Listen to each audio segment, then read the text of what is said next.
La Terre a pour plus grande richesse ses étendues d'eau salée. Nos océans abritent une biodiversité encore largement méconnue. Ils possèdent une ressource halieutique majeure.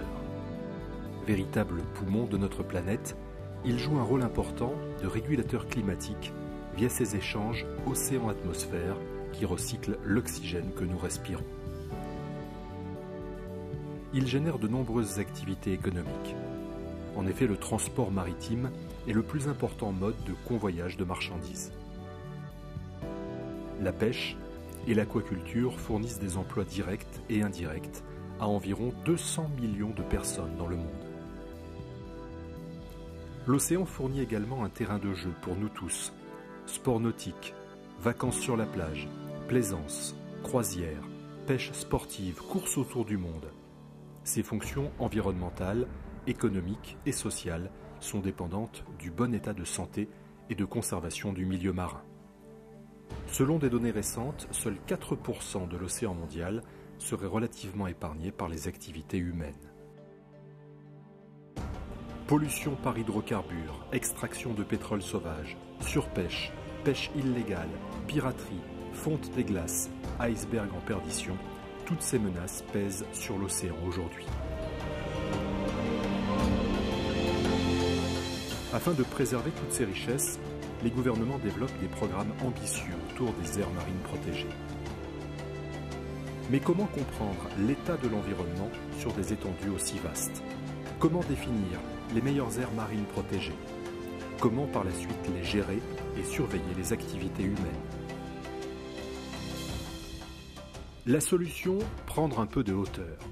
Utiliser les satellites et les compétences des spécialistes en opérations satellitaires pour mettre en place, contrôler et surveiller les aires marines protégées. L'entreprise CLS, filiale du CNES et de l'IFREMER, opère plus de 80 instruments embarqués à bord de 40 satellites. Depuis près de 30 ans, les hommes et les femmes qui travaillent à CLS œuvrent pour l'étude et la protection de l'environnement. L'entreprise fournit à ses clients du monde entier des applications et services dédiés à la surveillance environnementale. Les solutions mises au point peuvent soutenir les acteurs des aires marines protégées dans leur besoin de surveiller l'activité humaine, d'observer et de comprendre le comportement des espèces marines, mais également de prévoir l'évolution de certaines populations et de leur habitat. Afin de mettre en place une administration des pêches raisonnée, CLS équipe près de 8000 bateaux de pêche sur tous les océans avec des balises de localisation et des solutions de saisie et d'envoi de journaux de bord électroniques. Ce sont plus de 60 nations qui font confiance à l'entreprise française pour la mise en place d'une gestion durable des ressources marines. Malgré la mise en place de ces réglementations, les actions de pêche illégale persistent. Pour lutter contre ce fléau, CLS a mis en place des solutions satellitaires éprouvées.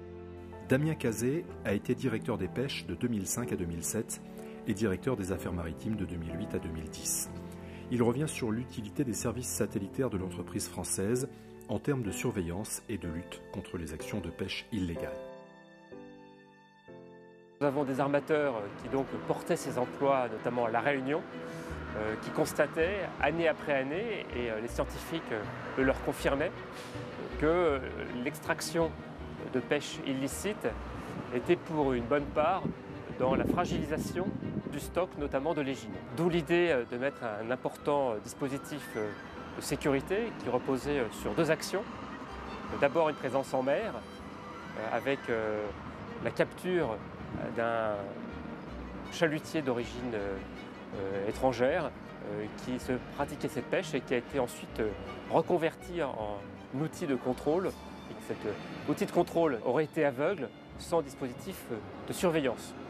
D'où l'idée de mettre en place dans cette zone où il n'y a pas d'autre couverture un dispositif ad hoc qui a été mis en place donc par CLS et qui fait qu'on a pu à la fois surveiller les intrusions dans nos eaux d'une part et deuxièmement mettre en œuvre rapidement des moyens dissuasifs en mer pour contrôler ces intrusions et faire en sorte que s'il y avait une pêche illicite, il soit mis un terme rapidement. On considère maintenant que la pêche illicite est totalement absente de nos eaux ce qui a eu un effet très bénéfique sur l'état du stock, selon les scientifiques, et ce que d'ailleurs confirment les pêcheurs qui ont pu constater par ailleurs un relèvement des prix du poisson, parce qu'il n'y avait plus l'écoulement sur le marché de la pêche tirée illégalement de l'eau.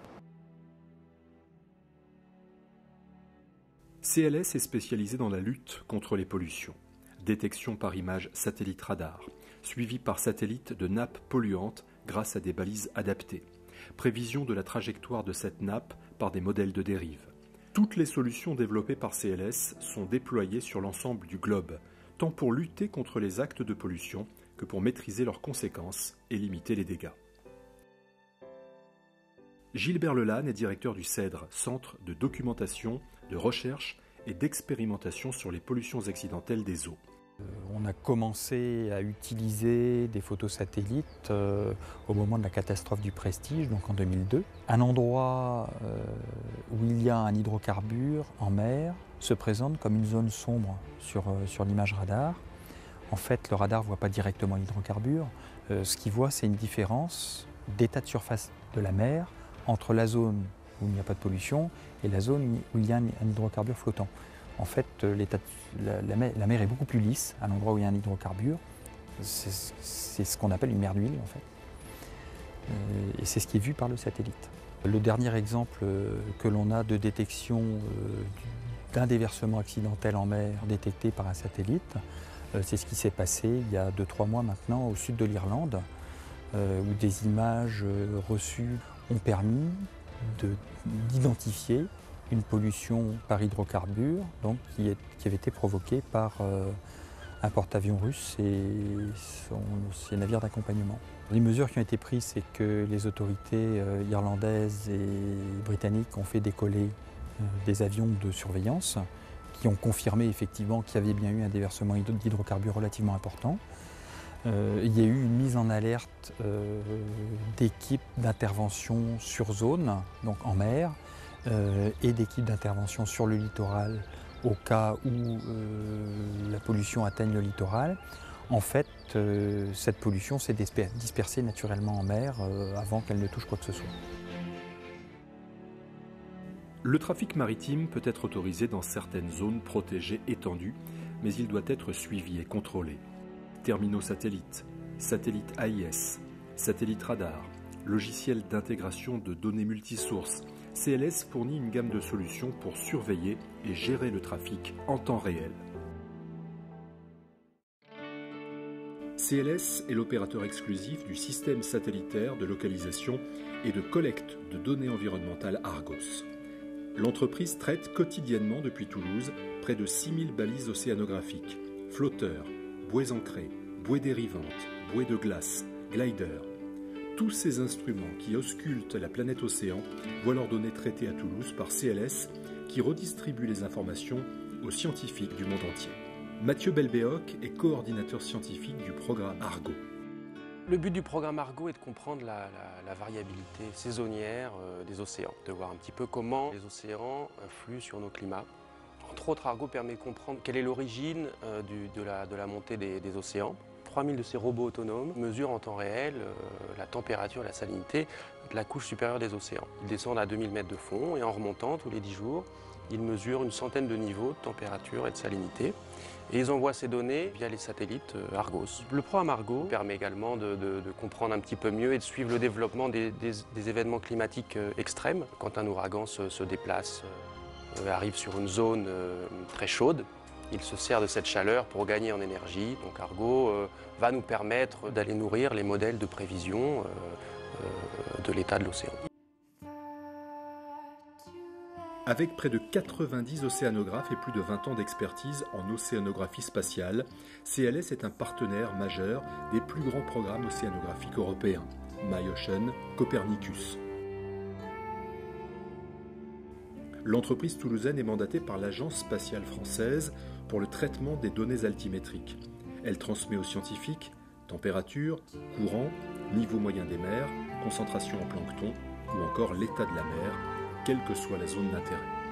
CLS est non seulement capable de transmettre l'état actuel de l'océan, mais également son état passé et même futur, grâce à des prévisions issues de ces modèles. La protection de la faune et la préservation de son écologie sont les principales missions des aires marines protégées. CLS propose des services de suivi des animaux par satellite qui répondent à ces problématiques clés. Chaque mois, ce sont plus de 8000 animaux, dont 300 espèces protégées qui sont suivies par CLS pour le compte des biologistes du monde entier. Éric Stéphan est chargé de mission scientifique au sein de l'APEX. Il revient sur l'utilité des services satellitaires dans l'étude de la biodiversité marine. Le requin pèlerin, depuis plusieurs années maintenant, est inscrit sur la liste rouge des espèces menacées de l'UICN et est inscrit sur d'autres conventions internationales qui permettent notamment de réglementer son commerce, mais aussi de le protéger à l'échelle européenne par exemple. Notre rôle à nous, en tant que biologistes, c'est de continuer à apporter de la connaissance sur cette espèce-là, parce que même si elle bénéficie aujourd'hui d'un statut de protection assez important, c'est finalement une espèce qu'on connaît très très mal, et peut-être que les mesures de gestion, de conservation ne sont pas les mieux adaptées. Donc notre rôle, notre objectif, c'est d'apporter de nouvelles connaissances pour pouvoir optimiser les mesures de conservation. Alors donc pour étudier les déplacements, on va utiliser des balises de suivi satellitaire qui utilisent le système Argos, et on travaille en partenariat avec CLS qui va nous permettre d'exploiter les données qui sont enregistrées par les balises pour retracer le parcours des animaux, et notamment pour savoir où ils sont pendant l'hiver, quelles zones sont utilisées pendant la période hivernale. Les suivis satellitaires nous ont quand même permis de commencer à identifier des secteurs qui sont fréquentés par l'espèce en hiver, et notamment une zone près des côtes européennes, le nord de la mer Celtique, où plusieurs animaux qui ont été équipés sont allés passer l'hiver. L'objectif, c'est de pouvoir identifier des secteurs clés pour cette espèce-là qui pourraient faire l'objet de mise en place d'aires marines protégées. Gemma Quilez est responsable du programme méditerranéen de protection des thonidés pour le compte du WWF. Basée à Barcelone, Gemma travaille depuis une dizaine d'années sur le thon rouge. Elle utilise les données de suivi Argos de cette espèce pour en améliorer sa compréhension et sa préservation. Bluefin tuna in the Mediterranean has been in the Mediterranean for thousands and thousands of years, and it has been fished for thousands and thousands of years. The only difference is that it was fished in a way that it was very sustainable. And then in the 90s, more or less, 1996 mostly, when the farms came in, purseaners, everything just changed because the capacity just increased so much that basically we reached to a point that the bluefin couldn't really reach this sustainable level anymore. So we saw a decrease of about 85% from the original stock that it had, right? And that was very dangerous because by decreasing so much, it was on the verge of extinction. The tagging project, it was basically to learn as much as we could about the biology and the ecology of the bluefin tuna. And the thing is, from the results that we are obtaining, we are seeing very interesting things, such these maybe subpopulations inside the Mediterranean Sea that don't leave the Mediterranean. That obviously is very important for management purposes. Also, the information that we get from the satellites, it's very important because it's fishery independent. And from what we are getting, we can see that fish aggregate when they are spawning and when they are feeding. So these obviously, maybe not now because it's too early in the process and we still don't have enough data, but if we keep on tagging, we could get really important data, very interesting results, and then we could probably use the MPAs as one of the tools to maybe protect or manage better the species.